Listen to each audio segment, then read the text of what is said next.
గురుభ్యో నమః. శ్రీ భ్రమరాంబా మల్లికార్జునాభ్యాం నమో నమః. సదస్సుకి శమనీయ నమస్సులు సమర్పణ చేసుకుంటూ భగస్యేదం భోగమితి శబ్దార్థో ముఖ్యత శృతి ముక్షో భగస్తు ప్రకృతి భగవాన్ శివ ఉచ్యతే. కనుక భగము అనగా ప్రకృతి, అది ఎవడి యొక్క నియామకంలో ఉందో ఆ తేజస్వరూపుడు భర్గుడు. కనుకనే భగము ఎవడి యొక్క నియామకంలో ఉన్నదో వాడే భోగదాత, వాడే కర్మఫల ప్రదాత. సుఖదుఖములు కర్మఫలములు కదండి. కర్మఫల ప్రదాత ఎవడు? ఈశ్వరుడే కదా. కర్తురాజ్ఞయా ప్రాప్యతే ఫలం అనే మాటలో ఆయన వల్లనే మనం ఫలాన్ని పొందుతున్నాం. కనుక సుఖదుఖానురూపమైన కర్మఫల ప్రదాత ఆయన. కనుక భగవాన్ భోగదాత హి నాణ్యో భోగప్రదాయక, భర్గుడే భోగప్రదాత. అందుకు భగస్వామి చ భగవాన్ భర్గ ఇత్యుచ్యతే బుధై. అందుకే ఈ భర్గతత్వాన్నే మనం భగము కల భర్గుడు, ఈ రెండింటిని ఉపాసించడమే భగేన సహితం లింగం భగం లింగేన సంయుతం. ఈ మాటని అంత అద్భుతంగా ప్రస్తావించింది. కనుకనే ఇహలోకంలో పరలోకంలో భోగములు కావాలి అంటే భోగదాత అయిన భర్గుని ఆరాధించాలి. అందుకే భగవంతం మహాదేవం శివలింగం ప్రపూజయేత్. ఆ శివలింగం మొట్టమొదటి ఏ శివలింగాన్ని నువ్వు పూజించాలి అంటే జ్యోతిర్లింగాన్ని పూజించాలి. దానికి ప్రతీకగా శిలాలింగము, స్ఫటికలింగము ఇవన్నీ ప్రతీకలు.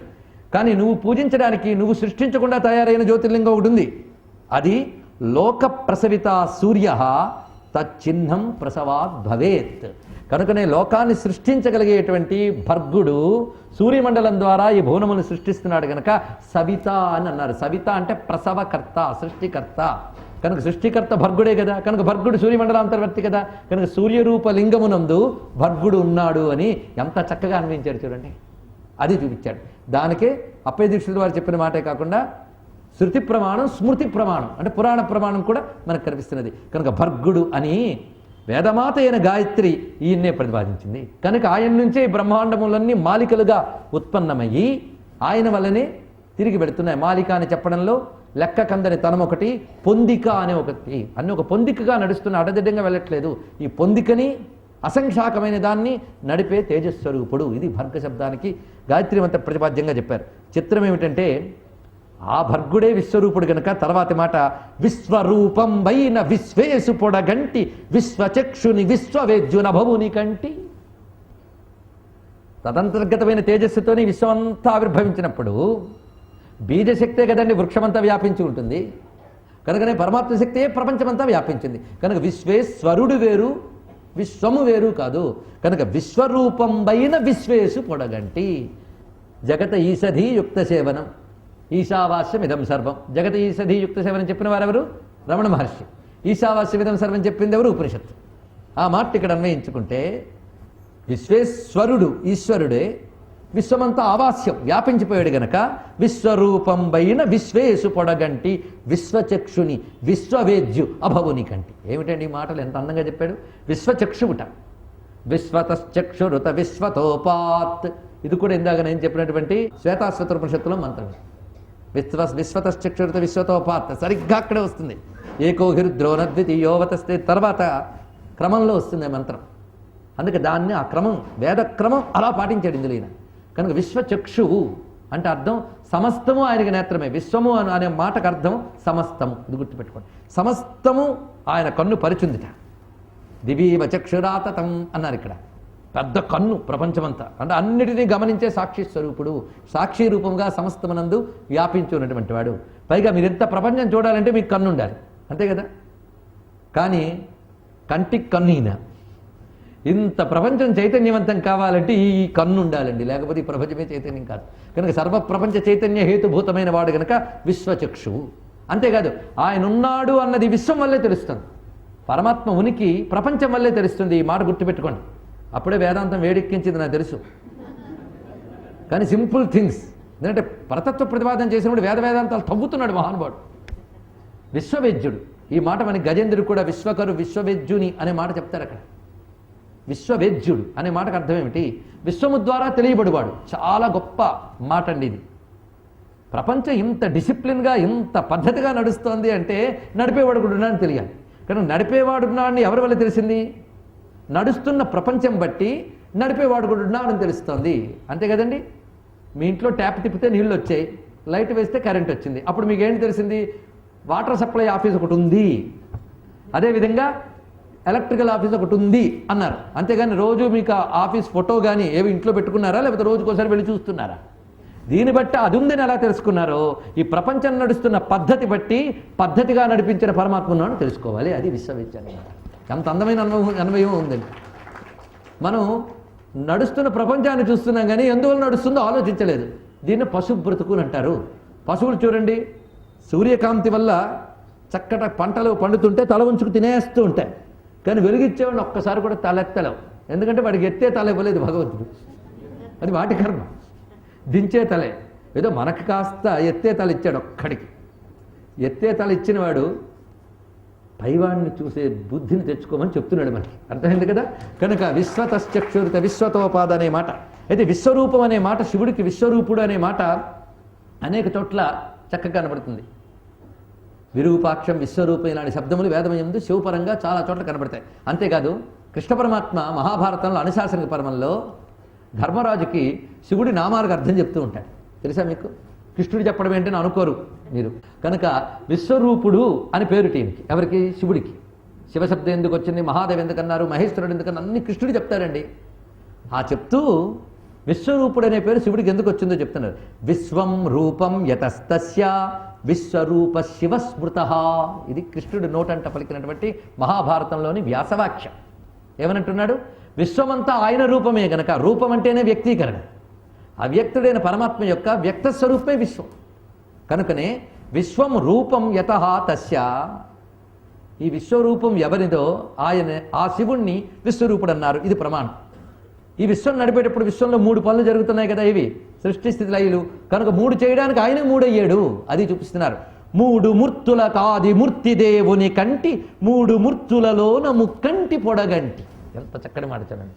3 మూర్తులకు ఆదిమూర్తి అతడు. అంతేకాదు 3 మూర్తులకు ఆదిమూర్తులు అంటే 3 మూర్తులను సృష్టించి ఆయన మన ఆయన పడుకున్నాడా? కాదు.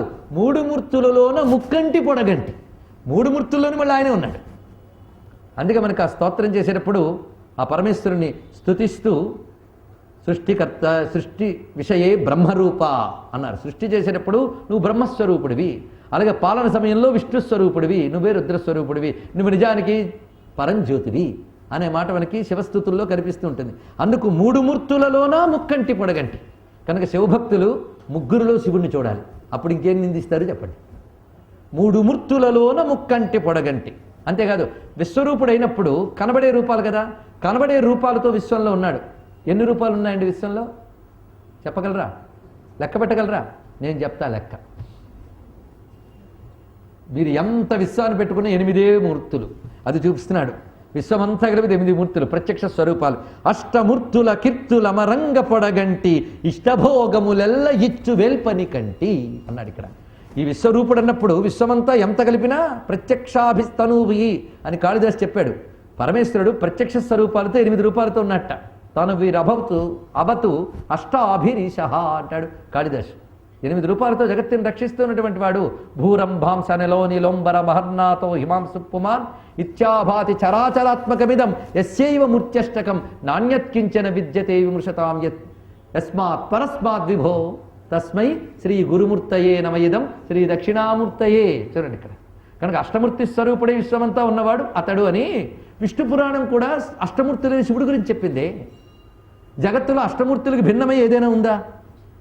కనుక జగత్తంతా అష్టమూర్తి స్వరూపుడైన శివుడు అని పురాణములు వేదములన్నీ ప్రతిపాదన చేస్తూ ఉంటే విశ్వవ్యాపకుడు విశ్వేశ్వరుడు ఇతడు అని స్పష్టమైన ప్రమాణం మనకు దొరకలేదా? ఆ మాట అంటున్నారు ఇక్కడ. అష్టమూర్తుల కీర్తులమరంగ పొడగంటి.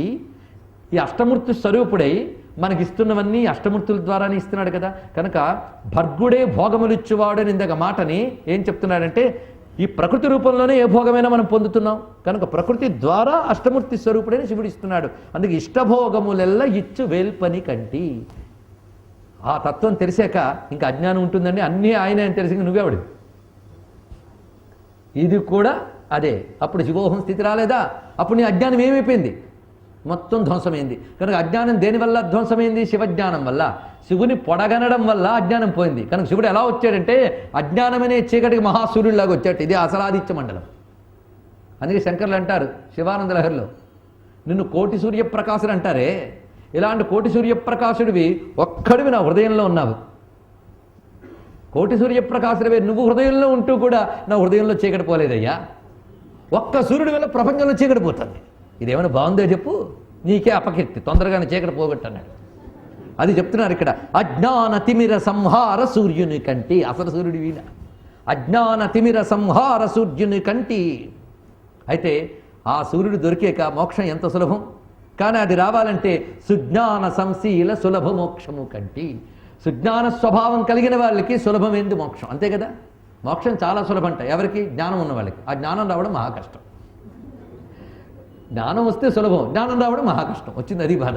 కానీ సుజ్ఞాన సంశీల, సుజ్ఞానమే ఎవడికి స్వభావం అయిపోయిందో వాడికి సులభమైన మోక్షము. ఆ మోక్షం అంటే ఏమిటి? మోక్షం వేరు, శివుడు వేరా? మోక్షమే శివుడు. కనుక ఆ మోక్షము కంటి అనడంలో మోక్ష స్వరూపుడైన శివుణ్ణి చూశాను అన్నాడు ఇక్కడ. కనుకనే అజ్ఞాన తిమిర సంహార సూర్యుని కంటి సుజ్ఞాన సంశీల సులభ మోక్షము కంటి. ఇందులో విశేషం ఏంటి అంటే మోక్షానికి కావాల్సిన జ్ఞానం పొందడం కష్టం, కానీ ఆ ఈశ్వరుణ్ణి ఆశ్రయిస్తే ఆయన దయతలచి ఒక సూర్యుడు చీకటి పోగొట్టినట్టు మన అజ్ఞానాన్ని ఆయన పోగొడతాడని భరోసా కూడా ఉన్నది ఇక్కడ. పరమాత్మే జ్ఞానప్రదాతగా మనకి అజ్ఞానాన్ని పటాపంచలు చేసి మోక్షాన్ని ఇస్తున్నాడు అనేటువంటి మాటను కూడా ఇందులో ప్రతిపాదన చేస్తున్నారు.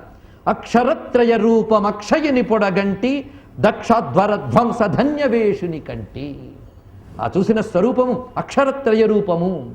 శివుడు జ్యోతిర్మండల స్వరూపుడైనప్పుడు అందులో 3 ప్రధానంగా వినబడ్డాయి. అకార ఉకార మకారం. అకార ఉకార మకారాత్మకుడైన అక్షయుడు అంటే అనంతుడు. అకార ఉకార మకారం అంటే 3ఏనా ఆయన?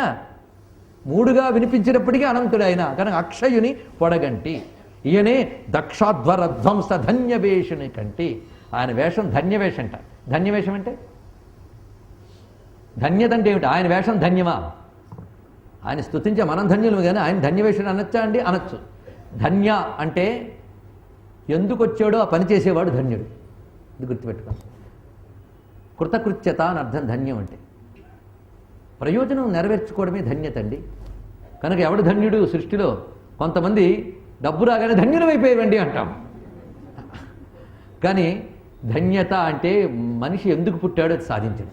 ఎందుకు పుట్టాడు? ఒక్కొక్కడ కూడా యాంబిషన్ అండి మీరు అనొచ్చు, కానీ జీవులందరికీ సరి అయిన యాంబిషన్ అంటే తెలుసుకోవాలి. చిన్నపిల్లలకి చాక్లెట్ యాంబిషను, అలాగే మనకు చాలా యాంబిషన్స్ ఉంటాయి. ఇవన్నీ యాంబిషన్స్ కావు. ఏమిటి యాంబిషను? రామకృష్ణ పరమహంస చెప్పారు, మనిషి బ్రతుక్కి పరమార్థం పరమాత్మని చేరుకోవడమే. ఇది తప్పు, ఇంకోటి ఏం లేదు. అదే మనకు ధన్యత. పరమాత్మ ధన్యత ఏమిటి? ఆయన మనల్ని ఎందుకు పుట్టించాడో అది మనం సాధించేటట్టు చెయ్యాలి ఆయన. అదే ఆయనకి ధన్యత. అది చెయ్యాలి. అందుకే దక్షాతుర ధ్వంసానికి బయలుదేరాడు అంటే అర్థం బయలుదేరాడు, కానీ చేస్తాడో లేదో చూద్దాం అనడానికి లేదు. ఆయన వెళ్ళాడంటే చేసేస్తాడు అంతే. అందుకే ధన్యవేషం అంటే అనుకున్న పని తప్పకుండా సాధించేవాడు ఈశ్వరుడు. ఆయన శాసనం ఎవరు దాటలేరు. అది చూపిస్తున్నారు. ఎందుకు ఈ మాట చెప్పాడు? అక్షరత్రయ రూప కింద దక్షాధ్వర అంటే క్షా కింద క్షా బాగుంది కనుక పెట్టాడండి అని ఇప్పటికవరు చెప్పచ్చు, కానీ అలా చెప్పకూడదు ఇక్కడ. ఎందుకంటే జ్ఞానం గురించి ప్రతిపాదన చేస్తున్నాడు. జ్ఞానం లభించాలంటే కర్మలంపటత్వం పోవాలి. కర్మలంపటత్వం పోతే కానీ జ్ఞానం లభించదు. కర్మలంపటత్వం వల్ల నశించిపోతారనడానికి దక్షుడి పెద్ద ఉదాహరణ. ఎందుకంటే వాడు ఈశ్వరుని అవజ్ఞ చేశాడు. ఈశ్వరావజ్ఞ. నేను చేస్తున్నా, నేనే ఫలప్రదాత, మధ్యలో ఈశ్వరుడు వాడు, అది కదా వాడిది. కనుకనే తాను చేస్తున్నానన్న అహంకారం, దీని ఫలం నాదేననేటువంటి అంటుడుతనం, ఈ 2 కర్మకి ప్రమాదాలు. కానీ చేసేవాడు ఫలప్రదాత 2 ఈశ్వరుడే అనుకుంటే పర్వాలేదు, అనుకోకపోతే దక్షయజ్ఞం అయిపోతుంది. కనుక ఇక్కడ కర్మలంపటత్వం పోతే కానీ జ్ఞానం రాదు. కనుకని ఇక్కడ అజ్ఞాన తిమిర సంహార సూర్యుడిని చెప్తూ దక్షాధ్వర ధ్వంసాన్ని చెప్పడం లేదు. అర్థం ఏంటంటే కర్మలంపటత్వాన్ని పోగొట్టి జ్ఞానాన్ని ప్రదానం చేయువాడు అనే అర్థాన్ని ఇక్కడ తీసుకుంటే సమంజసం. లేదండి లీలాపరంగా తీసుకుంటే ఇంకా సంతోషం. దక్షుడి యజ్ఞాన్ని ధ్వంసం చేయడానికి వచ్చినటువంటి అద్భుతమైన వీరస్వరూపాన్ని భావించవచ్చు. విమలాత్ము ఆద్యంత విరఘుతని పొడగంటి కమలలోచన నయన కమల పూజితు కంటి. విమలాత్ము ఆద్యంత విరహితుని పొడగంటి. ఎంత చక్కటి మాట చూడండి.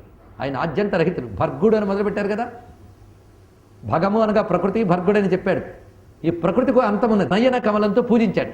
అలాగే నారాయణుడు నయన కమలంతో పూజింపబడ్డాడు అన్నప్పుడే ఆయన సర్వోత్కృష్టత మళ్ళీ చెప్పబడుతున్నది. అలాంటి వాడు వృషభేంద్ర వాహనుని విషకంఠు పొడగంటి వృషభధ్వజుండైన వేదవేద్యుని కంటి.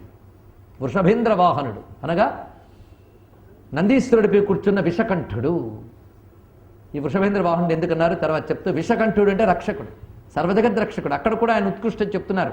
ప్రపంచాన్ని భయపెట్టే విషం వ్యాపించినప్పుడు ముందుకొచ్చి రక్షించడానికి వచ్చినవాడు ఈ మహానుభావుడే. అక్కడే సర్వజగద్రక్షకుడు అని ఏదైతే విశ్వ సంరక్షకుడు అనే మాట మొదలెట్టాడో దానికి ఉదాహరణ విషకంఠుడు. ఆయన వృషభధ్వజుడు, ఆయన ధ్వజమే వృషభం, ఆయన వాహనం వృషభం, ఆయన ధ్వజం వృషభం, వృషభధ్వజుడు. ధ్వజము సాధారణంగా ధర్మ సంకేతం. ధర్మధ్వజుడు అనే మాట కూడా ఉన్నది మనకి, ధర్మ సంకేతం. ఆ మాటకు వస్తే వృషభమే ధర్మ సంకేతం. ఈ ధర్మాన్ని చెప్పేదేది వేదం. అందుకు వృషభధ్వజుండైన వేదవేద్యుని కంటే అనడంలో అంతరార్థం ఇది. వేదం ధర్మాన్ని ప్రతిపాదన చేస్తుంది, ఆ ధర్మంతో లోకాన్ని నడుపుతున్నాడు స్వామి. కనుక ధర్మం ప్రతిపాదించే వేదము ద్వారా ప్రతిపాదింపబడుతున్నాడు ఈయన. ధర్మాన్ని నియంత్రిస్తున్నాడు ఈయన, ధర్మంతో లోకాన్ని పాలిస్తున్నాడు. ధర్మాన్ని చెప్పే వేదము ద్వారా ఆయన తెలియబడుతున్నాడు. అందుకే వేదవేద్యుడు. ఇందులో మరొక విశేషం అంటే వృషభానికి వేదానికి పోలికున్నది. ఎందుకంటే ధర్మం వేదస్వరూపం, వేదం ధర్మస్వరూపం. వేదోకిల ధర్మ మూలం అని పరాశర స్మృతిలో మొట్టమొదటి మాట ఉన్నది కదా. గౌతమ స్మృతిలో కూడా మనకు కనబడుతుంది. వేద అఖిల ధర్మ మూలం. సర్వధర్మములకు మూలం ఏమిటి? వేదం. కనుక ధర్మ మూలం అన్నప్పుడు అది ధర్మం కదా. వేదం ప్రధానంగా 3 మంత్రములతో ఉన్న దాని 4 వేదములుగా చెప్పబడతాయి. అవేంటి? ఋగ్వేద, యజుర్వేద, సామవేద, అధర్వణ వేదములు. అదే 4 కాళ్లతో ఉన్న వృషభం. అంతే, 4 వేదములతో ఉన్న సమగ్ర వేద స్వరూపమే 4 పాదముల వృషభం. వృషభం మీద శివుడు కూర్చున్నాడు అంటే ముందు వృషభం, తర్వాత శివుడు. అలాగే వేదము ద్వారా శివుడు తెలియబడుతున్నాడు. వేదాన్ని అధిష్ఠించి ఆయన ఉన్నాడు, వేద ధర్మాన్ని నడుపుతూ ఉన్నాడు. ఇది వాహనానికి, ధ్వజానికి సంకేతం. అందుకు వృషభధ్వజుండైన వేదవేద్యుని కంటే అనడంలో అంతరార్థం లేదు. ఒక్క పదం వృధా లేదండి. అలా ప్రయోగిస్తారు వీళ్ళు శబ్దములు. పైగా ఇప్పుడు ఇంకా రూపం చూపిస్తున్నాడు. ఆయన కనబడ్డాడు కదా, అందమైన రూపాన్ని 2 చోట్ల వర్ణిస్తాడు. ఇంతవరకు వర్ణించిన తత్వం ఎక్కడ రూపం చూపించలేదు. ఎక్కడ ముక్కంటి లాంటి చెడు స్ఫురింపజేస్తున్నాడు. కానీ ఇంతవరకు వర్ణించిన తత్వం ఒక మూర్తి కట్టి వృషభ వాహనమై గోచరిస్తున్నది. వృషభ వాహనం మీద కూర్చుని కనిపిస్తున్నాడు. ఎలా ఉన్నాడంటే ధవళ శంకాసంబు దశబాహు పొడగంటి, తెల్లని శరీరంతో ప్రకాశిస్తున్నాడు. విమలాత్మ అన్నాడు కదా, ఆ విమలత్వాన్ని తెలియజేస్తుంది తెల్లని శరీరం. శివుడు తెల్లని వాడు కదా. శుద్ధ స్ఫటిక శంకాసం త్రినేత్రం పంచవక్త్రికం వృషస్కంద సమారూఢం అని అంట, దిగ్దేవత సమాయుక్తం ధ్యానిస్తున్నాం కదా. కనుకనే ఆ శాంతతత్వానికి సంకేతంగా ధవళ శంకాసంబు దశబాహు అంటే పంచవదనుడు, 10 చేతులు వాడు. అందుకే దశబాహువులతో ఉన్నటువంటి వాడు. దశ దిక్కుల్ని పాలించేటువంటి తత్వమే దశబాహువుల్లో గోచరిస్తున్నది. అందుకే శాంతం పద్మాసనస్థం శశిధరముకుటం పంచవక్తం నేత్రం శ్లోకంలో దశబాహువులు వర్ణించారు కదా. నాగం పాసంచ ఘంటాం ప్రళయగుతమకం శూలం వజ్రంచ ఖడ్గం పరసమభేదం దక్షభాగే వహంతం. ఇలాగా వామ దక్షిణ భాగముల యందు మొత్తం 10 చేతులను వర్ణించారా లేదా? అది దశబాహు పొడగంటి. పైగా భవదుఃఖ సంహారు పంచవదనుని కంటి. ఆ పంచముఖ తత్వాన్ని భావించితే ఎప్పుడైనా కేవలం పంచముఖాల గురించి చెప్పుకోవడానికో 5 దినములు కావాలని అంతుంది. కనీసం క్లుప్తంగా చెప్పాలని అంతుంది పంచవదన తత్వం. అది ఆ పంచవదన రణంలోనే ఈ పంచాత్మకమైన ప్రపంచం నిర్వహించేవాడిని నేను అనే పంచవదనాలతోనే చెప్తున్నాడు స్వామి. అందుకే భవదుఃఖ సంహారు పంచవదనుని కంటి. ఆ మహానుభావుణ్ణి పంచవదనుని ధ్యానిస్తే, ఆ రూపాన్ని కానీ మనసారా తలంచుకుంటే భవదుఃఖ సంహారు. ఆయన హరుడు కదండి. ఏమిటి హరిస్తాడు? భవదుఃఖ హరుడు, భవరోగ హరుడు. ఆయన పురవైరి అంధకాసురవైరి పొడగంటి కరివైరి కంకాల కరధాము పొడగంటి. ఆ కనిపిస్తున్న రూపం సామాన్య పురవైరి, అంధకాసురవైరి, పైగా కరివైరి. 3కి శత్రువుడు ఆయన.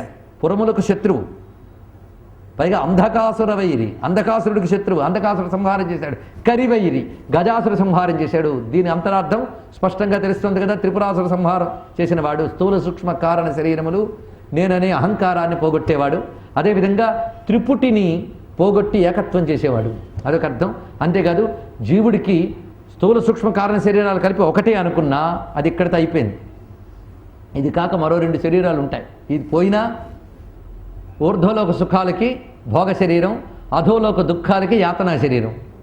జీవుడికి కర్మానుభవం ఉన్నంతకాలం ఈ 3 శరీరాలు తప్పవు. భూమి యందుండే శరీరానికి కర్మ శరీరం అని పేరు. మనందరిది కర్మ శరీరం. అదే లోకాలకు వెళ్ళేది భోగ శరీరం, నరకాదులకు వెళ్ళేది యాతనా శరీరం. ఈ 3 శరీరాలు ఉన్నంత వరకు లోకాల్లో యాతాయాతమే. యాతాయాతం అంటే తెలుసు కదా, ఆగయా చల్గయా, రాక పోక అండి. ఈ రాకపోకలు 3 ఒళ్ళు ఉన్నంతకాలం ఉంటాయి. ఈ 3 ఒళ్ళు ఎప్పుడు పోతాయంటే త్రిగుణాతీతమైన శివుడు యొక్క దయ వల్లే. అందుకు పోరవైరి అది. ఇది కావాలంటే అజ్ఞానమైన అంధకారం పోవాలి కదా, అందుకు అంధకాసురవైరి. 3 శరీరాలు నువ్వు కాదురా బాబు అంటే ఇప్పుడు తెలియదు, అది అజ్ఞానమైన అంధకారం పోతే కానీ. అందుకు అంధకాసురవైరి. అది పోవాలంటే ఏముండాలి? దేహమే నేననే అభిమానం పోవాలి. ఈ దేహమే నేననడమే గజాసురం. ఎందుకంటే వాడుకున్న పెద్ద క్వాలిఫికేషన్, ఒళ్ళు పెద్ద బాడీ, గజాసురం ఏం లేదు. దాన్ని కూడా చీల్చాడు ఆయన. అందుకు కరివైరి. చూడండి అంత ఇది చేసి అసలు ఈ బుద్ధులనేటువంటి కంకాళాలని నియమించేవాడు ఆయన. ఇది కపాలం తప్ప ఇంకేముందండి? శివుడు పుర్రెలు వేస్తాడండి, చాలా అసహ్యం అన్నాడు ఒక ఆయన. అని పుర్రెతోనే అన్నాడు, తెలుసుకోవాలి. ఈ పుర్రె చూస్తే బాగా భయంకరం బయట, అది ఇక్కడ ఉండకపోతే చాలా ప్రమాదం. దీంతోనే కబుర్లన్నీ కూడా. కనుక ఈ పుర్రె ఇంత అందంగా కనబడ్డానికి కపాలధారి ఆయనే కారణం. ఏ చైతన్యం వల్ల కపాలం అలంకారంగా ఉన్నదో ఆయనే కపాలధారి. అర్థం చేసుకోండి. అందుకే కంకాళ కరధాము పొడగంటి. ఎందుకంటే సర్వోత్కృష్టతకి ఇదిగో నిదర్శనం. ఆయన వేసుకున్న కపాలాలు బ్రహ్మ కపాలాలు. ఇన్ని కపాలాలు ఏమిట్రా అంటే ఇప్పుడు ఎన్ని కల్పాలు జరిగిపోయాయి, అందరూ బ్రహ్మలు వెళ్ళిపోయారు, ఒక్కొక్కరి తలకే ఇలా పెట్టుకున్నాను అది. అందుకు ఆయన జగత్తు బ్రహ్మకు అధీనమైతే బ్రహ్మ ఆయనకు అధీనం. అందుకు కంకాళ కరధాము పొడగంటి. అలాంటి స్వామి కారుణ్య సాగరుని కళ్యాణు పొడగంటి. మరి కంకాళ కరధామం వేసుకున్న శుభస్వరూపుడు, అంటే కళ్యాణ స్వరూపుడు. పైగా ఇలాంటి రూపం కనబడింది అంటే నేను చూశానా, ఆయన దయతో చూపించాడు. అంత దయ అంటే అపారమైన దయ. అందుకే కారుణ్య సాగరుని కళ్యాణు పొడగంటి. ఇటువంటి ఈ స్వామి నారాయణ ప్రియుని నాగకంకణు కంటి. ఈ నారాయణ ప్రియుడు అంటే విష్ణుమూర్తికి ప్రీతిపాత్రమైన వాడు. ఇది కూడా శివస్య హృదయం విష్ణువు, విష్ణుశ్చ హృదయం శివ అనే మాటను చెప్తున్నది. నాగకంకణ కంటి సర్పాభరణ భూషితుడు, సర్పమన్ని కంకణముగా ధరించినటువంటి యోగస్వరూపుడైన శివుని చూశాను. ఇంతవరకు స్వామి యొక్క నిర్గుణ సగుణ స్వరూప తత్వములు రెండిటి ప్రతిపాదన చేస్తూ పారమ్య ప్రతిపాదన చేశాడు, అయిపోయింది. ఇప్పుడు ఆయనకి శ్రీశైలం కనబడుతుంది. శివుడు కనబడి శ్రీశైలం కనబడిందండి. ముందే శ్రీశైలం కనబడితే రాయి రప్ప అవ్వచ్చు. శివుడు కనబడి శ్రీశైలం కనబడితే శివుడు వెలిగే శ్రీశైలం అని తెలిసింది. శివుడు వెలిగే శ్రీశైలం అని తెలిసింది. ఇప్పుడు ఈయనకు చూపిస్తున్న శ్రీశైలం చూద్దాం. మహినప్పు శ్రీశైల మహిమనే పొడగంటి. ఆ మాట అనడంలోనే మహిమ అంటేనే భౌతిక చక్షువులకి కనబడనిది నాకు కనబడింది, ఇంద్రియాలకు కనబడిన ఒక శ్రీశైలం నాకు కనబడుతున్నది. ఇది ఇప్పుడు మనందరం చూద్దాం. మన మనసు శ్రీశైలానికి వెళ్ళిపోయింది. తీసుకెళ్ళండి. ఎందుకంటే భావయాత్ర చాలా సులభం, రూపాయి ఖర్చు లేదు, టూరిస్టుల బాధ లేదు. హాయ్. మహినొప్పు శ్రీశైల మహిమనే పొడగంటి. శ్రీశైలాన్ని చూశాను, ఎందుకంటే అది శ్రీశైలం. శ్రీయే శైలంట. శ్రీ అనే మాటకి వేదమునకు అర్థం. వేదం ఒక పెద్ద కొండ. ఈ మాట నేనలేదు, శృతి అంది, వేదాన్ని కొండంది. తెలుసా? భరద్వాజుడికి పరమాత్మ వేదాన్ని కొండలుగా చూపించట. అదొకటి. అందుకే గిరులు అని మాటలకు కూడా పేరుంది. గిరా అనే మాట ఉన్నది. కనుక మాటలు గిరులని పేరు ఎందుకు వచ్చిందో కానీ వేదాలనే మాటలు మాత్రం గిరులే. అవి కొండలంతా. ఒక కొండను చూస్తే అబ్బో నేను ఎక్కలేమంటాం. అలాగే వేదాలు కూడా మనం ఎక్కలేనంత ఎత్తులో ఉన్నాయి, అనంతంగా ఉన్నాయి, ఉన్నతంగా ఉన్నాయి. ఉన్నతంగా ఉన్నాయి, అనంతంగా ఉన్నాయి. కనుకనే వేదములు కొండలు అన్నారు. ఆ కొండ కొన మీద వేదములనే కొండకు కొనే కదా మనం వెళ్ళాల్సిన శిఖరం. ఎవరెస్ట్ అంతా ఎక్కితే శిఖరం కోసమే కదండి. కనుక కొండ కొన మీద ఎవడున్నాడో వాడు గిరీశుడు, గిరీశుడు, గిరివాసుడు. కనుక వేదమే గిరి. వేదానికి శ్రీ అని పేరున్నది. రుచామానియజు గుంషి సాహి శ్రీ రమృతాసతాం అని. కనుక శ్రీగిరి అంటే వేదమే శ్రీశైలం. దాని కొన మీద ఉన్నాడు. వేదములే శిలలే వెలసినది కొండ అన్నట్లుగా శ్రీశైలం అంటే వేదమే. శ్రీశైలం ఉన్న జ్యోతిర్లింగం ఎవడు?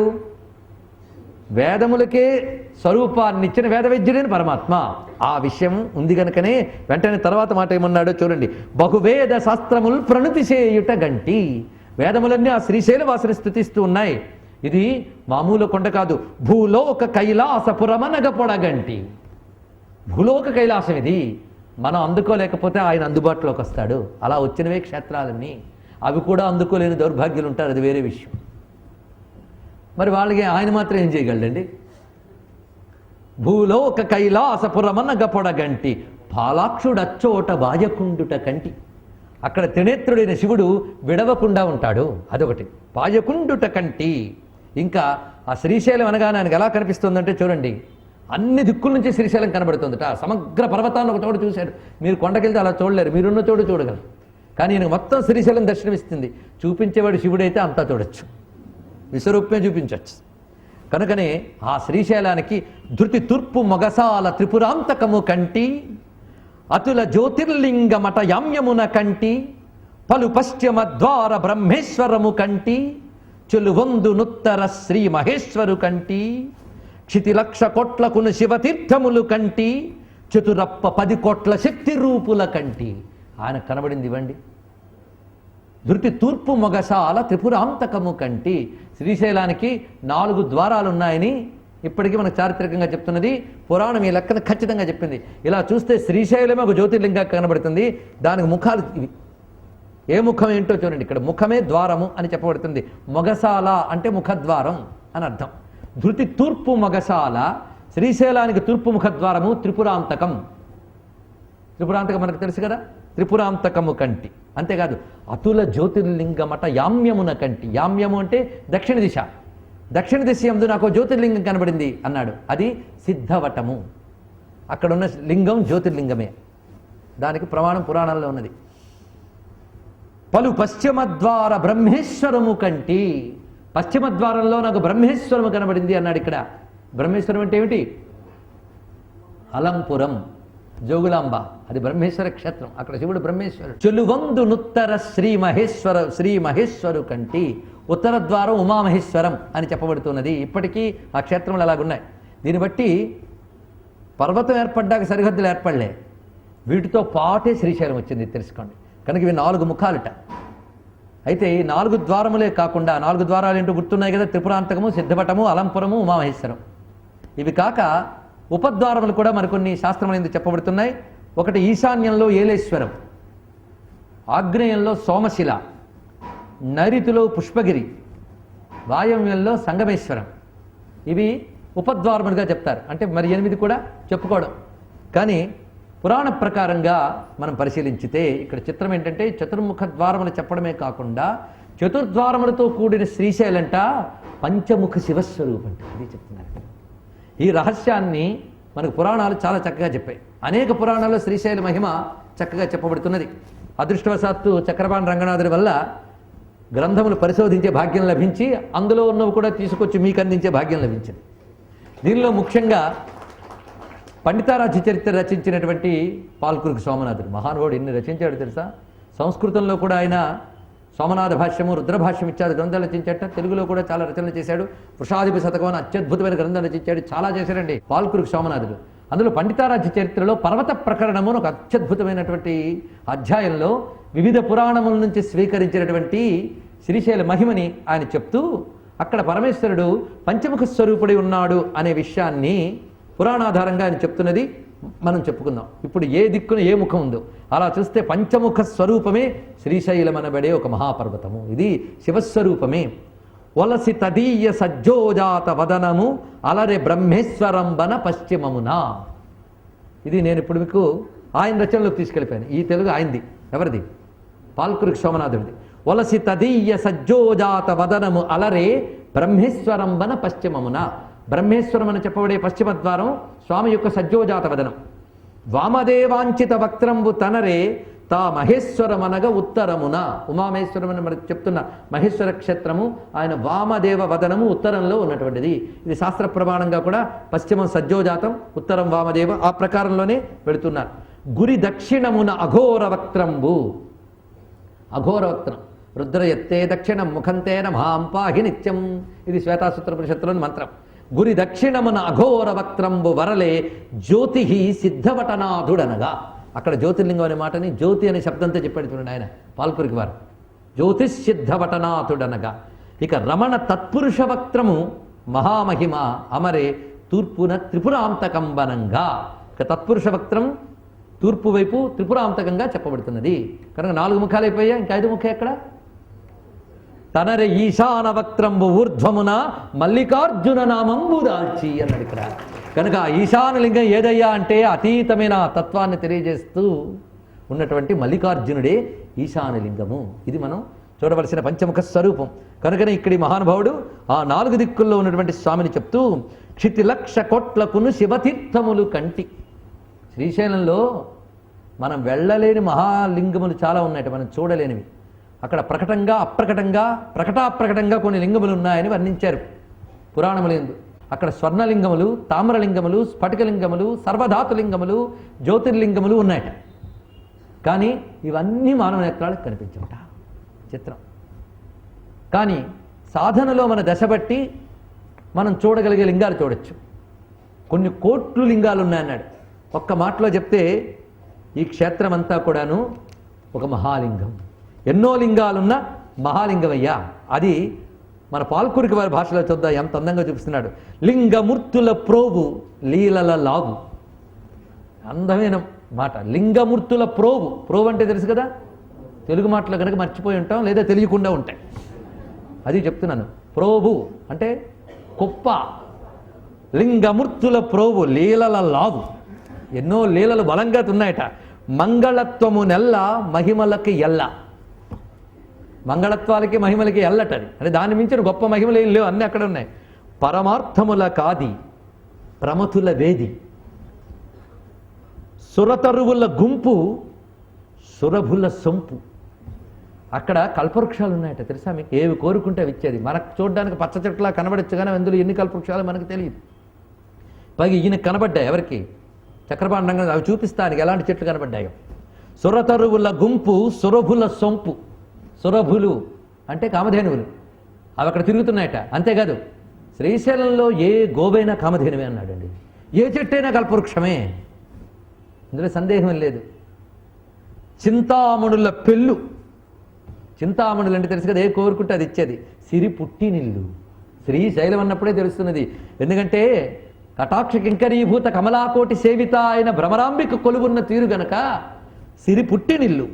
సంతసంబుల తీపు సత్యంపు రూపు అన్నాడు ఇక్కడ. ఎంత చక్కటి మాడుతున్నట్టు.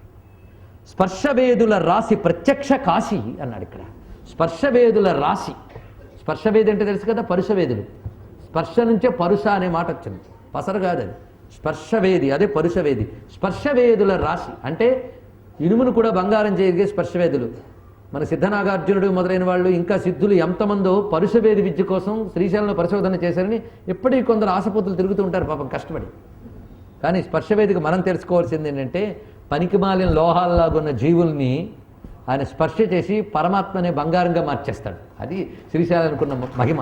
స్పర్శవేదుల రాశి ప్రత్యక్ష కాశీ అన్నాడు. అయ్యా ఇది శ్రీశైలం ప్రత్యక్ష కాశీ, అందులో ఏం సందేహం లేదు. కనబడే కాశీ ఇది. ఎందుకంటే కాశీ అంటే ప్రకాశ స్వరూపం చెప్పాను కదా. దర్శనంబున ముక్తి ధన్యత శక్తి అన్నాడు ఇక్కడ. ఎందుకంటే కాశ్యాంత మరణాన్ముక్తి శ్రీశైల శిఖరం దృష్ట్యా పునర్జన్మన విద్యతే. చెప్పండి ఏది సులభం? ఇదే దర్శనం. అందుకు దర్శనంబున ముక్తి గనకే ప్రత్యక్ష కాశీ. దీనికి ఉన్న శక్తి ధన్యత. ఎవడు ఎందుకు వెళ్ళినా అది సాధిస్తాడు గనక ధన్యత శక్తి. అంతేకాదు ఇక్కడ తిరిగే వాళ్ళు మళ్ళా టూరిస్ట్ బస్సులు దిగిన వాళ్ళు కారు. మనకు తెలియకుండా తిరిగే వాళ్ళు ఎందరెందరో ఉన్నారు. వాళ్ళ కోసం తిరిగే ఓపిక మన శరీరాలకు లేదండి. వాళ్ళు ఎవరెవరు తిరుగుతారో చూపిస్తున్నాడు.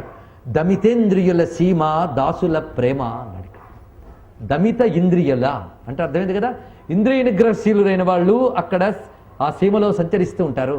పైగా దాసుల ప్రేమ, దాసులకి ప్రియమైన చోటది. దాసులు అంటే శంభుదాసులు, భక్తులకి ప్రియమైన చోటు. భక్తులకి శ్రీశైలం అనే మాట వింటే పులకించిపోతారు. అలా పులకించిపోయిన వాళ్ళు పండితారాధ్యులు వారు, మల్లికార్జున పండితారాధ్యులు. అదేవిధంగా మన పాల్కురికి సోమన ఇత్యాదులు ఎందరెందరో అండి. అక్క మహాదేవి, మల్లమ్మ ఇలాంటి వాళ్ళు ఎందరెందరో మనకు కనబడుతూ ఉంటారు. విమలత మురువు తత్వము పొట్ట పొరువు అన్నాడు ఇక్కడ. తెలుగు మాటలు ఇవన్నీ కూడా.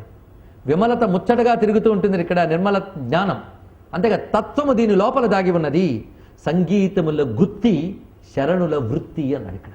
సంగీతముల గుత్తి. ఇక్కడ ఏ సంగీతాలు ఉన్నాయో మనకు మళ్ళీ రంగనాథుడు వినిపిస్తాడు, అక్కడ నేను చూపిస్తాను. సంగీతాలు గుత్తులుగా ఉన్నాయట అక్కడ. అంతేకాదు శరణుల వృత్తి. శరణులు అంటే శరణాగతులు, వారు ఇక్కడే వర్తిస్తూ ఉంటారు కనుక శరణుల వృత్తి. నిర్గతాగుల దృష్టి నిత్యత పుష్టి అన్నాడు ఇక్కడ. నిర్గతాగులు అంటే పాపము లేని వారికి కనబడేది అన్నాడు. నిర్గతాగుల దృష్టి, వారికే దీని మహిమ తెలుస్తున్నది. స్వర్గంపు గరుసు మోక్షంబుల వెరసు. ఇది స్వర్గాల కంటే గొప్పదైనటువంటిది, మోక్షాలకి నిలయమైనది. శివయోగుల ఎరవు, శివయోగులకి చోటు, సిద్ధులకు వెరవు, ధ్రువ కీర్తి పెంపు, నిత్యుల మతి ఇంపు. నిత్యుల మతి ఇంపు అంటే జ్ఞానులకి ఇంపైనది. నదుల చొచ్చిన ఇల్లు, నగముల పెళ్ళు. ఎన్నో నదులు ఇక్కడ ఉన్నాయి. నగముల పెళ్ళు అంటే అనేక శిఖరములతో కూడినటువంటి పర్వతము. సదమలాత్ముల పేర్మి, సదమలాత్ముల నిర్మలాత్ముల హాయిగా తిరిగే చోటు శంకరు కూర్మి, ఆయనకి ఇష్టమైన చోటు. తపముల ఎల్ల తీర్థముల వెళ్ళి, జప సమాధుల ప్రొద్దు, సమయుల దుద్దు అన్నాడు ఇక్కడ. దుద్దు అంటే కేంద్ర భాగము అని అర్థం. జప సమాధుల ప్రొద్దు, జపాలకి సమాధులకి అంటే సాధనలకి యోగాలకి ఇదే. అందరూ కాలం ఇక్కడే వాటితో గడుపుతూ ఉంటారు, జపాలతో యోగాలతో కాలం గడిపే చోటు. అందుకే మహానుభావుడు ఆదిశంకర భగవత్పాదుల వారు కూడా శ్రీశైలం చేరగానే పొందిన అనుభూతి అంతా ఇంత కాదు. ఆ తన్మయత్వంతో ఆయన తపస్సు చేసిన చోటు ఇప్పుడు మీరు శ్రీశైలంలో చూడొచ్చు. కదలలేకపోయారు అక్కడి నుంచి. అందుకే కంచి మహాస్వామి చంద్రశేఖరేంద్ర సరస్వతి స్వామి వారు కూడా అసలే సన్యాసి. ఆ సన్యాసి అక్కడికి వెళ్ళాక ఒక మనోసమాధిలోకి లేనమై ఇక్కడి నుంచి రానున్నట్ట. ఏదో మనపై దయతలిచి తర్వాత వచ్చారు కనుక ఆదిశంకర భగవత్పాదుల వారు అక్కడికి వెళ్ళాక ఆయన దివ్యానుభూతి పొందడమే కాదు, ఆయన యోగతారావళి అనే గ్రంథం రచిస్తూ సిద్ధిం తథావిధ మనోవిలయం సమాధౌ శ్రీశైల శృంగ కుహరేషు కదాను లక్ష్యే అంటాడు ఇక్కడ. స్వామి, నీ గురించి ధ్యానం చేస్తూ ఉంటే నా ఒంటిని నేను మరిచిపోయి, నా చుట్టూ పుట్టల కట్టినా తెలియని స్థితి కలిగి, మనోలయం జరిగిన సమాధి శ్రీశైల శిఖరాల్లో నాకు ఎప్పుడు దొరుకుతుందో కదా అన్నాడు. అంటే యోగసిద్ధి శ్రీశైలంలో కావాలని కోరుకున్నారు మహానుభావులు. అందుకే శ్రీశైలంలోకి వెళ్ళగానే ఆ గొప్ప జ్ఞాని హృదయం భక్తిగంగా ప్రవాహమై శివానంద లహరిగా ప్రవహించింది కదండి. సంధ్యారంభ విజృంభితం శృతి శిరస్థానంతరాధిష్ఠితం సప్రేమ భ్రమరాభిరామమ సకృత్ సత్వాసనాశోభితం భోగీంద్రాభరణం సమస్త సుమన పూజ్యం గుణావిష్కృతం సేవే శ్రీగిరి మల్లికార్జున మహాలింగం శివాలంగితం భృంగిచ్చాట నటనుత్కటక్కరి మదగ్రాహి స్ఫురన్ మాధవాహ్లాదో నాదయుతో మహాసితమగు పంచేషణాచ్చ ఆదృత సత్పక్ష సుమనో వనేషు సపున సాక్షాన్ మదీయే మనోరాజీవే భ్రమరాధిపో విహరతాం శ్రీశైలవాసీ విభూ అని శివానంద లహరిలో కేంద్ర స్థానంలో పెట్టాడు కదా ఆయన. అందుకే ఇది జప సమాధుల ప్రొద్దు, సమయుల దుద్దు. సమయులు, సమయులు అనే మాట శ్రీ విద్యలో సమయాచార తత్పర ఉన్నది కదా సమయులు. అంతేకాదు శివదీక్షలో ఉత్కృష్ట స్థితిని చేరిన వాడిని సమయులు అని అంటారు. శ్రీ విద్యలో శివ విద్యలో కూడా ఒకటే సమయులు. సమయుల దుద్దు అంటే వాళ్ళకి ఇది కేంద్ర స్థానం. భక్తుల చెలువు, విరక్తుల నెలవు. భక్తులు ప్రీతిపాత్రంగా ఉంటారు, విరక్తులు ఇక్కడే ఉంటారు సుమా. ముక్తిమంతుల త్రోవ మోదంపు చేవ అన్నాడు ఇక్కడ. భవసాగరము నావ పరముల త్రోవ శివభక్తి శిఖరంబు శ్రీ నగేంద్రంబు. ఎంత గొప్ప మాట చెప్పారండి. ఇది ఒక్క వాక్యం. శివభక్తి శిఖరంబు శ్రీ నగేంద్రంబు. పీక్, శిఖరం అంటే పీక్. శివభక్తి యొక్క పరాకాష్ఠ శ్రీశైలం అంటే.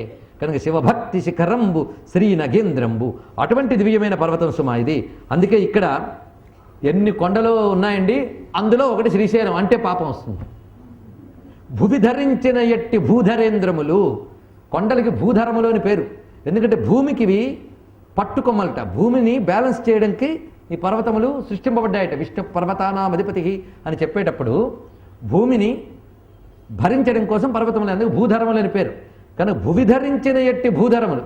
కొండలన్నిటికీ భూధరములు అని పేరు, ఎందుకంటే భూమిని ధరిస్తున్నాయి కానీ ఈ కొండను అలా అంటారా? ఇది శివు ధరించిన ఎట్టి సిరిగిరి సరియే అన్నాడు. భూమిని ధరించిన భూధరాలతో శివుని ధరించిన సిరిగిరిని. సిరిగిరి ఎంత మాట అండి. శ్రీ అనే మాటకి తెలుగు సిరి, సిరిగిరి. అది జాను తెలుగులో విసిరాడు మహానుభావుడి పూల గుత్తిని. సిరిగిరి సరియే కాదండి, మేము వెళ్ళాం, ఈయన చెప్పాడు కానీ అంతా రాయే. వాళ్లకు చివాట్లు పెడుతున్నాడు. ఎవరు? పాల్పురికి. అకృతాత్మలకు శిలానికరమైతోచు, సుకృతాత్మలకు లింగనికరమైతోచు. ఎచట చూచినా లింగములే అచలాధీశుని రూపములే అచలమ్మిది శ్రీశైలము దివ్యము మహాలింగమీ మహాగిరి. పర్వతమే ఒక మహాలింగం. అందుకే ఈ మాట ఎవరన్నారు?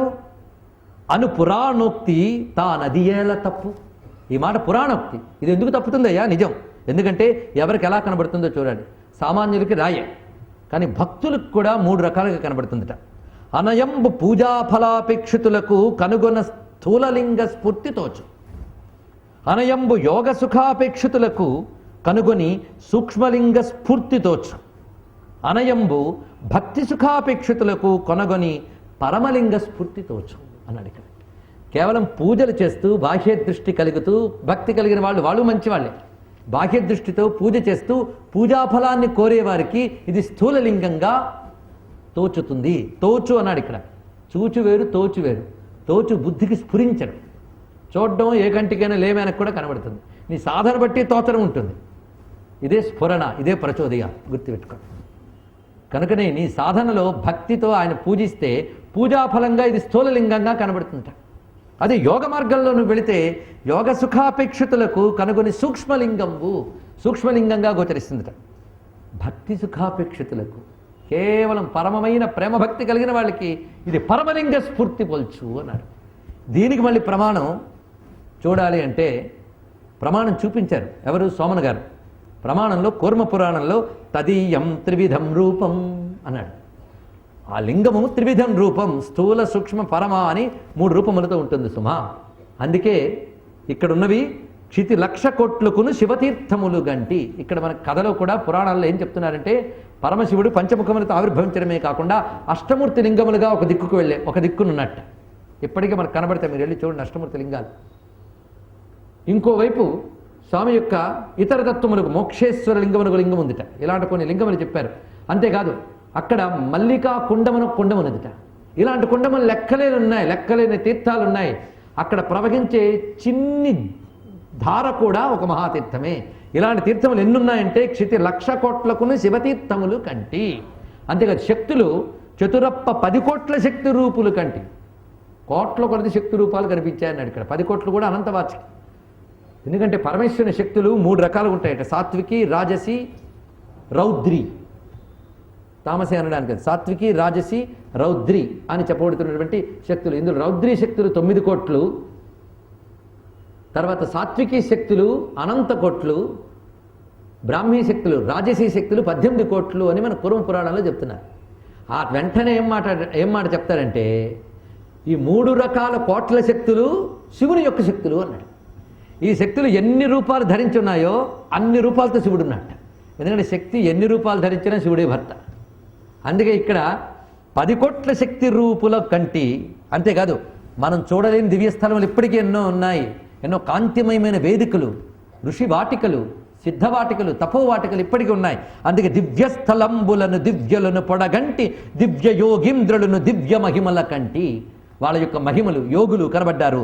రంగొందు పాతాళ గంగనే పొడగంటి గంగ పాతాళంబు గంగ కలియుట కంటి.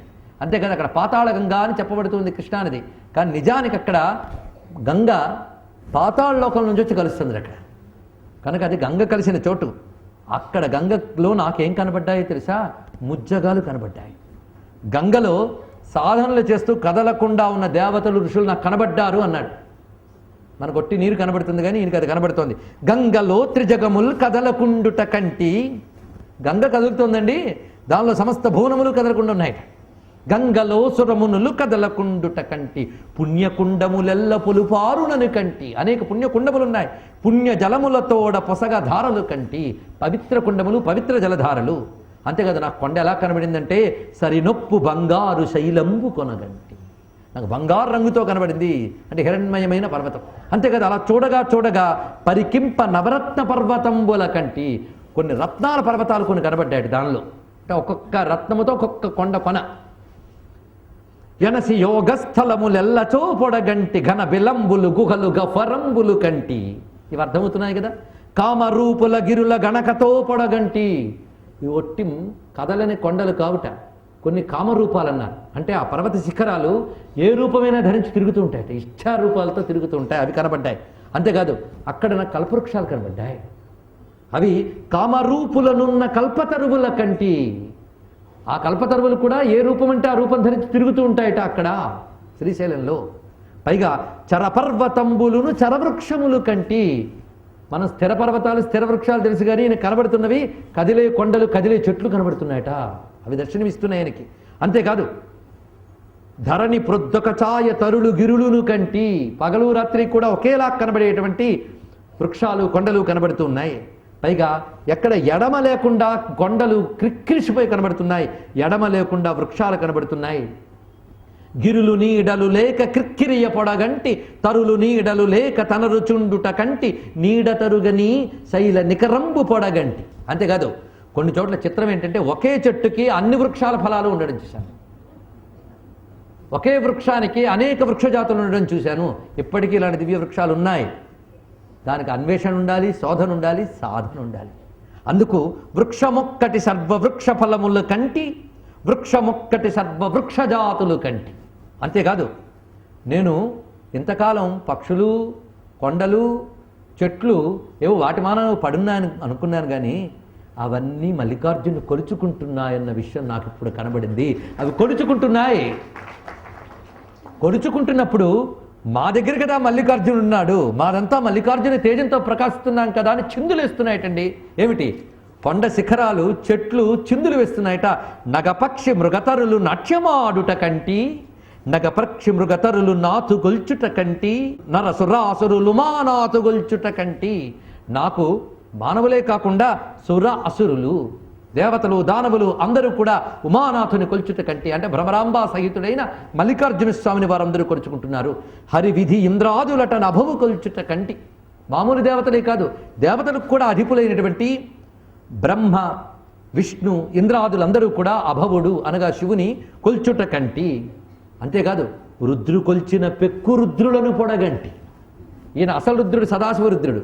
ఆయన నుంచి ఉద్భవించి భువనములంతటా వ్యాపించిపోయిన రుద్రులు అనేక మంది ఉన్నారు. సహస్రాణి సహస్రసో ఏ రుద్రాది భూమ్యాం అని చెప్పుకుంటున్న అనంత రుద్రులు ఉన్నారు, అనంత సంఖ్యాక రుద్రులు. వారికి నియామకుడు ఏకాదశ రుద్రుడు, వారికి నియామకుడు సదాశివ రుద్రుడు. ఇది అలా ఈ రుద్రుని కొలుచుకుంటున్న అనంత రుద్రుని చూస్తున్నాను. రుద్రు గొల్చిన పెక్కు రుద్రులను పొడుగంటి, రుద్రగణముల వివిధ రూపధారుల కంటి. నమో విరూపేభ్యో విశ్వరూపేభ్యశ్చభో నమో నమః. అక్కడ బహువచనం చెప్పింది రుద్రం కనుక వివిధ రూపములతో సంచరిస్తున్నటువంటి రుద్రగణముల్ని చూశాను. రూఢి తపములు చేయు ఋషులనే పొడగంటి. అనేక మంది ఋషులు రూఢిగా అంటే నిశ్చలమైన శ్రద్ధతో తపస్సు చేస్తున్నారు. అంతేకాదు ఆ ఋషులు వాళ్ళు చెప్తున్న వేదములు మోగుతున్నాయి. అసలు కొండల్లోంచే వేదనాదాలు వినిపిస్తున్నాయట ఈయనకి. అందుకు కూడిమ్రోసెడు వేదఘోషంబు పొడగంటి, సురదుందుబల మ్రోత సొంపార పొడగంటి. ఎన్ని సందళ్ళండి శ్రీశైలంలో! వినగలిగే చెవులు ఉండాలి, కనగలిగే కళ్ళు ఉండాలి, ఇన్ని పొందగలిగే భక్తి ఉండాలి, దానికి స్వామి కృప ఉండాలి. అందుకు సురదందుబల మ్రోత సొంపార పొడగంటి, సురసతులు నాట్యంబు సురిది నాడుట కంటి. దేవతలందరూ తమ కళలు ప్రదర్శిస్తున్నారు, అందుకే సంగీతాలన్నీ అక్కడున్నాయి. సంగీతములు గుత్తి. ఇక నాట్యాలు ఆంగికమ్ముగా నాడు భృంగీషు పొడగంటి. మంచి శరీరంతో దాన్ని చక్కగా ఆహార్యాదులతో అలంకరించుకుని చతుర్విధ అభినయములతో, అంటే ఆంగిక, వాచిక, ఆహార్య, సాత్విక, ఇది చతుర్విధ అభినయములు. అందుకే ఆంగికమ్ముగా అంటే ఉపలక్షక న్యాయం అంటారు. ఒకటి చెప్తే మిగిలిన మూడు గ్రహించాలి. ఆ విధంగా నర్తిస్తున్న భృంగీశ్వరుని చూశాను. శివుడి ప్రమథగణాల్లో ముఖ్యుడు. సంగీత నాదములు సకల దిక్కుల కంటి. నారద తుంబురాదులందరూ, సరస్వతి మొదలైన వారందరూ స్వామిని గానం చేస్తున్నారు. అసలు సంగీతమే ఆయనది. నాద తనుమనిషం శంకరం అన్నారు కదండి. కనుక సంగీతం అక్కడ కనబడుతోంది. పరగ శ్రీశైలంబు భావమున పొడగంటి. బాహ్యమున పొడగంటి కాదు, భావమున పొడగంటి. క్షేత్రయాత్ర రెండు విధాలట, బాహ్యయాత్ర, భావయాత్ర. భావయాత్ర ఉపాసనా దృష్టి ఉన్నవాడికి వస్తుంది, బాహ్యయాత్ర మళ్ళంటూ కళ్ళు ఉన్నవాడికి వస్తుంది. కనుక ఈయన భావయాత్ర. దురితంబులన్నయును తొలగిపోవుట కంటి. నా పాపాలు భస్మీపట్లవడం నాకు కనబడింది అన్నాడు. ఇక్కడ అయ్యాయి గనుకనే కనబడుతున్నాయి. శ్రీ పర్వతేంద్రంబు శిఖరంబు పొడగంటి. ఇప్పుడు పరమశిఖరాన్ని చూస్తున్నాను నేను. ఆ శిఖరం పైన కనబడుతున్నాడు ఎవరు? శ్రీ పార్వతీనాథు చేరి కొల్చుట కంటి. ఆ పార్వతీనాథుణ్ణి చూస్తున్నాను. ఆ పార్వతీనాథుడుగా కనబడ్డ అతడు ఆ దివ్యలింగంబు నర్చింపబడగంటి. సమస్తము కూడా ఆ దివ్యలింగాన్ని అర్చిస్తున్నాయి. వారితో పాటు నేను అర్చిస్తుండడాన్ని నేను చూశాను అన్నాడు. చాలా చెప్తాను. మోదమున సాయుధ్యముక్తినీయగ కంటి. ఆయన నాకు సాయుధ్యముక్తినిస్తున్నాడు. పర్వతలింగంబు ప్రాణేశుడని కంటి. ఇది పర్వతలింగం అన్నాడు ఇక్కడ. ఈ పర్వతలింగము ఎవరో కాదు, ప్రాణేశుడు. లోకంలో ప్రాణేశ్వరుడు ఎవరండి? కొందరు పైత్యాలు వచ్చినప్పుడు ప్రాణేశ ప్రాణేశ్వరి అని అంటారు. ప్రాణాలకి ఈశత్వం మనకే లేదు, మరొకడికి ఎలాగొస్తుందండి? ఎప్పుడు ప్రాణం వస్తుందో ఎప్పుడు పోతుందో మన చేతిలో ఉందా? ఈశాన ప్రాణద ప్రాణో జ్యేష్ఠ శ్రేష్ఠ ప్రజాపతికి ప్రాణో భావ జ్యేష్ఠశ్చ శ్రేష్ఠశ్చ ప్రాణావావ రుద్రాహ. శృతి ప్రాణస్వరూపుడు రుద్రుడు చెప్తున్నది కనుక ప్రాణాలకు ఈశ్వరుడు పరమేశ్వరుడే. గుర్తుపెట్టుకోండి, ప్రాణేశ్వరుడు ఆయనే. అమ్మగా పిలిస్తే ఆయనే ప్రాణేశ్వరి. అందుకే ప్రాణేశ్వరి అనే మాట మీరు లలితా శాస్త్రంలో చూసుకోవచ్చు. ఉందా లేదా? ఆవిడనాలి ప్రాణేశ్వరిని, ఆయననాలి ప్రాణేశ్వరుడు. మన ప్రాణాలకు ఈశ్వరుడు ఆయనే. అంతేగాని ఎవడి చేతిలో పెట్టద్దు, వీళ్ళ వల్ల ఏం లాభం లేదు. ప్రాణాలు ఆయన చేతిలో పెడితేనే హాయిగా ఉంటుంది. అప్పుడే అనాయాసైన మరణం వినాదన్యేన జీవనం దేహాంతే తవ సాయుధ్యం దేహమే పార్వతీపతి అనగలం. అందుకు ప్రాణపతి ఆయన ఒక్కడే. అది దివ్యమైన మాట. అందుకే ప్రాణేశ్వరుని చూశాను. అందులో శైవ సంప్రదాయంలో ప్రాణలింగం అని ఒక మాట ఉన్నది. అది తెలిస్తే ఇది తెలుస్తుంది. అది కూడా తెలియజేసుకుందాం. పర్వతేశ్వరు హృదయ పద్మ నిలయుని కంటి. ఈయన పర్వతేశ్వరుని హృదయ పద్మంలో ఉన్నట్ట. అంటే ఈ కొండ అంతా పర్వతేశ్వరుడు, అంటే పర్వతాల్లో గొప్పవాడు. ఎందుకంటే పర్వతేశ్వరుడు అయ్యాడండి. ఎన్నో పర్వతాలు ఉంటే ఈయన పర్వతేశ్వరుడా అంటే శివుణ్ణి ఉంచుకున్న పర్వతం కంటే గొప్ప పర్వతం ఉంటుందా? కనుక ఈయనే పర్వతేశ్వరుడు. ఈ పర్వతేశ్వరుడు హృదయ పద్మంలో ఉన్నట్టు ఆయన. అంటే పర్వతేశ్వరుడు హృదయ పద్మంలో శివుడు ఉన్నట్ట. ఎవడు ఈ పర్వతేశ్వరుడు? ఆయన హృదయ పద్మంలోకి ఎలా వెళ్ళాడు అంటే శ్రీశైలం ఎలా వచ్చింది, ఈయన మల్లికార్జునుడు అనే పేరు ఎలా వచ్చింది కావాలి కదా. శివపురాణంలో ఒక చిన్న కథ చెప్పారు. సుబ్రహ్మణ్య స్వామి చిన్న అలక పెట్టి వెళ్ళిపోతే తల్లిదండ్రులు ప్రేమ ఆపుకోలేక వచ్చేట భూమి మీదకి. ఆ వస్తువు ఈ తోవల ఆగేట. ఇక్కడ ఎందుకు ఆగాలి అది ప్రశ్న. కానీ శివపురాణం దీనికి సమాధానం చెప్పదు. దేవతలందరూ ఇక్కడ ఉండవయ్యా అని అన్నట్ట. మీకంటే ముందు కొండ అడుగుతున్నాడు. ఉండడానికే వచ్చా, నేను జ్యోతిర్లింగమై ఉంటా, ఇవి శక్తిపీఠమై ఉంటుంది అన్నారు. అప్పటి నుంచి ఉన్నట్టు వాళ్ళు ఇద్దరు కూడా. ఇది మల్లికార్జున పేరుతో ఉన్నాడని ఇంతే చెప్తుంది శివపురాణం. కానీ మల్లికార్జున పేరుతో ఉండాలి ఎందుకు? ఈ కొండకే ఎందుకు రావాలి అంటే మరికొన్ని పురాణాల సాయం కావాలి. ఆ సాయం తీసుకుందామా మరి? అందుకు ఇక్కడికి మనకి చక్రపాణి రంగనాథుడు చెప్పినటువంటి శ్రీశైల మహిమ అనే చాప్టర్ పూర్తయిపోయింది. శివపారమ్యం, శ్రీశైల మహిమ, ఈ రెండు భాగాలు పూర్తయిపోయాయి. మొత్తానికి శ్రీ పర్వతేశ్వరు హృదయ పద్మ నిలయుని కంటి కావాలి కదా. కనుక పర్వతేశ్వరుడు ఎవరు? ఆ పద్మనిలయుడు మల్లికార్జునుడు ఎలా అయ్యాడు? ఒక అందమైన కథ ఇది, అద్భుతమైన కథ, పరమేశ్వరుని కృపను చెప్పే కథ. ఆ కథ వింటే చాలు ధన్యమవుతామట. సర్వం శ్రీ మల్లికార్జున చరణారవిందార్పణమస్తు. స్వస్తి. శ్రీమద్రమారమణ గోవిందో హరి గోవింద. నమః పార్వతీపతే. హర హర మహాదేవ.